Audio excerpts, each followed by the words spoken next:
Here's what he do at our prenatal appointment. Literally checking on our baby. Why won't you just sit down? Because I gotta go get to what I need. You want me to sit here at this stupid doctor's office when I just... So you better sit down before the doctor come in here. For real. This is what you do at our prenatal appointments. Our first prenatal appointment. I'm sitting here trying to let you see something good for your baby you got in the way. You just don't want to clean yourself up. I just told this lady that. I didn't ask you to bring me here. I just told this lady you didn't have any problems, and you do. You literally do. I hope you was not doing that when they asked you to step out the room.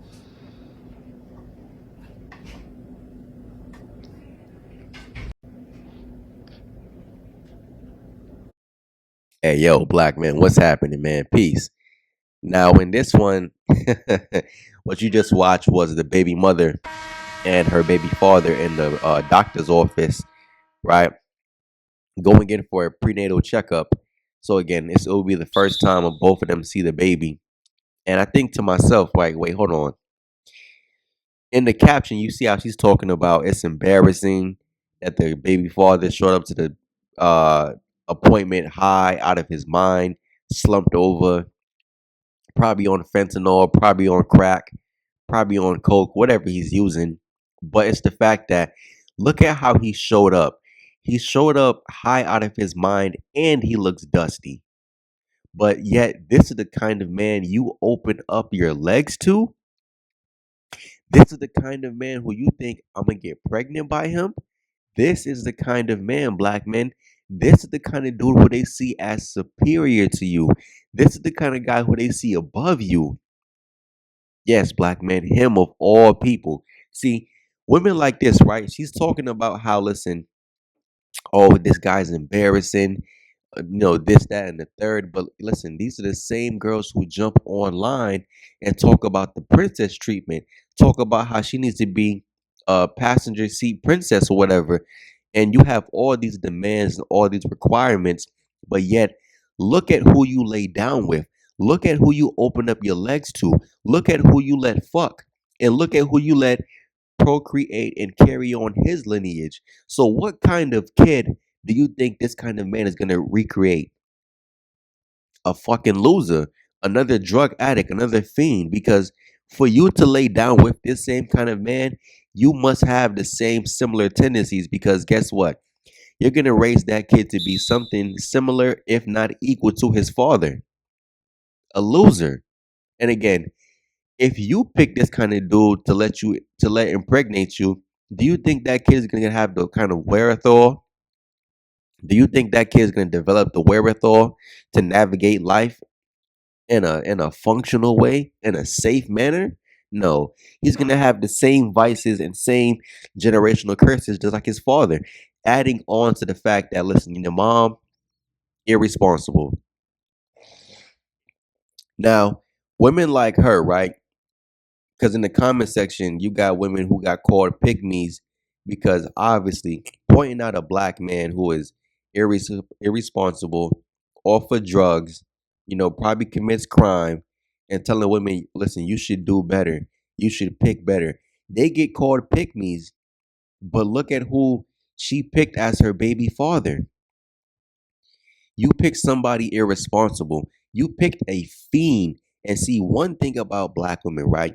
They pick these kind of dudes because it's a built-in big red eject button, right? These kind of dudes come equipped with a lifestyle that, listen, Glocktavious doesn't know if he's gonna die today or if he's gonna be in jail tomorrow, right? These kind of dudes don't realize, yo, black women pick these kind of dudes because he has a built-in big red eject button because the reality behind it, Glocktavious doesn't know if he's going to jail today or if he's getting shot tomorrow. Their lifestyle is very unpredictable. And see, again, they tell the next man that they need to do this, they need to have this, they need to drive this. Listen, your baby father mode of transportation was the City Lime scooter. When you met him, he was walking. When you met him, he didn't have anything. But yet you tell the next man that you have to have this. You have to take me here. You need to go on dates. You need to pay for this. You need to drive this kind of car. You need to live over here. See, what they're trying to do is emasculate you. What they're trying to do is make you pay what Glocktavious didn't pay for. They're trying, listen, first of all, you're embarrassed. And she feels guilty because when you meet black men, again, black men, 10%, even the 65% guys, right, who are successful and they love black women, when black women meet those kind of men, right, and you realize, well, damn, look at my baby father and look at these dudes, so much more to offer, so much more to give, so much more to provide. But yet I got knocked up by this bum. I got knocked up by a loser. I made my life hard because I was thinking with my coochie. See, black man, it's not just you thinking with your Johnson. You know, you get a chop work pregnant, you get a bum female pregnant, and your life is hard. Listen, they experience the same thing. When you get pregnant by Glocktavious because he was wearing a Mary pants and Alexander McQueen shoes, he had the BB Simon belt because you thought he was swagged up because he had dreadlocks and tattoos and you know money and stuff like that. You thought he was a good catch. You thought to yourself that I'm about to get a good deal, not realizing Glocktavious, he just flexes. Nothing that Glocktavious has is permanent. Everything is temporary because guess what? These kind of guys live off of an image the same way how you taught them to. But see, black men, because they feel guilty for letting a bum and a loser knock them up, and now she's embarrassed, she's making you 10%. She's making you 65% pay for Glocktavious fuck ups. You have to pay the high ticket. You have to come through and clean up his mess. Yo, listen, last time I paid, slavery is over. I don't work for free. And last time I checked, yo, listen, I am not a janitor. I'm not coming through cleaning up the mess. I'm not coming through cleaning up your mess and fixing your life because you let Glocktavious fucking get you pregnant, or because you was feeling carnal, or because you feel like, yo, listen, he was tall, dreadlocks, he was tough, he's gangster. Yo, listen, be embarrassed. You open your legs up to this guy. He was a bum when you met him, and he did not become a bum overnight. See, black women always try to deflect and you know turn the attention somewhere else because guess what? These kind of guys don't end up like this overnight, right? He wasn't hooked on drugs last night and now he's coming into to the doctor's appointment all effed up. He was on drugs when you met him. You feel me? When you met him, he had no job. 9 months later, guess what? He still has no job.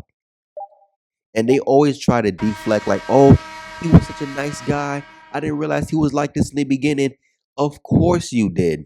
That's why you chose to deal with him because guess what? When things end, right? Because in their mind, they're thinking, oh, he's tough. Oh, he's exciting, spontaneous. Yo, listen, okay, keep on thinking that. Keep on thinking he's funny, he's spontaneous, his life is exciting. Yo, black men, this is why I'm telling you, dudes, you don't need to be dealing with black women. Black women on a collective level are getting pregnant by guys like that. How many black women can actually sit back and say, I got pregnant by a dude? Listen, he works for a great company, right? He works for the federal government. He works for himself, right? He works for whatever company, Fortune 500. How many of them can say that, yo, my man, my baby father has his own place, his own vehicle, his own business, he's stable. We just didn't work out for whatever reason.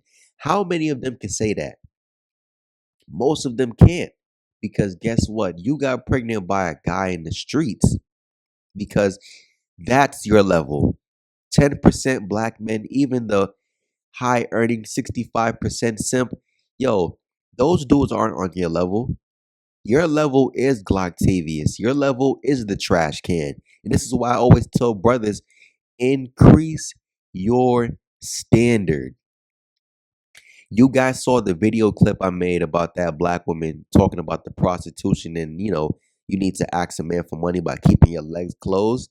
That's the same kind of black woman who would fuck and get pregnant by this same kind of black dude in the video clip. But tell you have to give her money. You got to send her a Zelle before going on a date. You got to help her pay bills. You got to drive a certain kind of car. Yo, listen, your baby father was walking. Your baby father transportation was the City Lime scooter.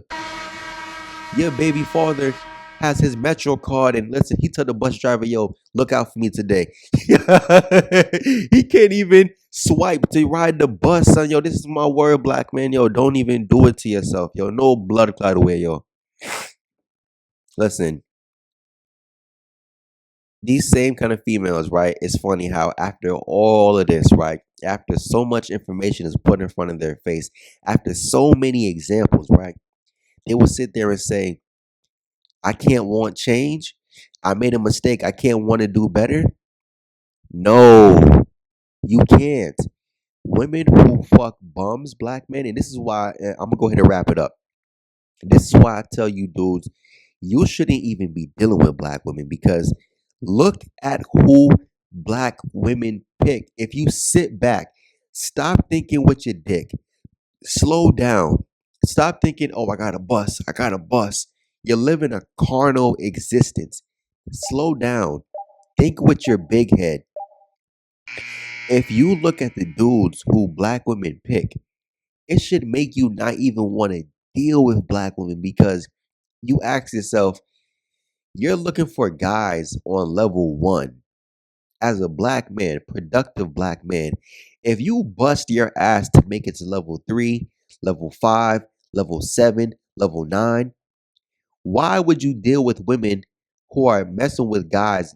Forget messing with them, getting pregnant by men who are still on level 1, still getting pregnant by guys who can't even make it to level 2, but yet she tells you the guy on level 1 is better than you because what? He's taller than you, because he has dreadlocks and tattoos, because he drive a certain kind of car.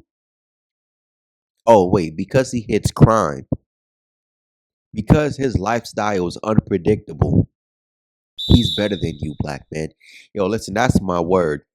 Once you see who these females' baby dad is, once you see what kind of guys they complain about online, her ex-boyfriend, the boyfriend used to beat her up, the boyfriend who used to do drugs and commit crime, yo, you wouldn't touch these black women with a 10-foot pole because, that's what I have to run up in after? You deal with guys like this, and this is what I have to. No, no, no way. No way, sir. No way. And that's where having a standard comes into place. This is why I always tell black men increase your standard. Every group has their own negative stereotypes, but when it comes to black women, look at who they pick. You pick that much. Listen, e- it's just nasty work, dude. Anyways, black men, no need for me to keep on explaining this. You get the message. Anyways, y'all, I'm out. Peace.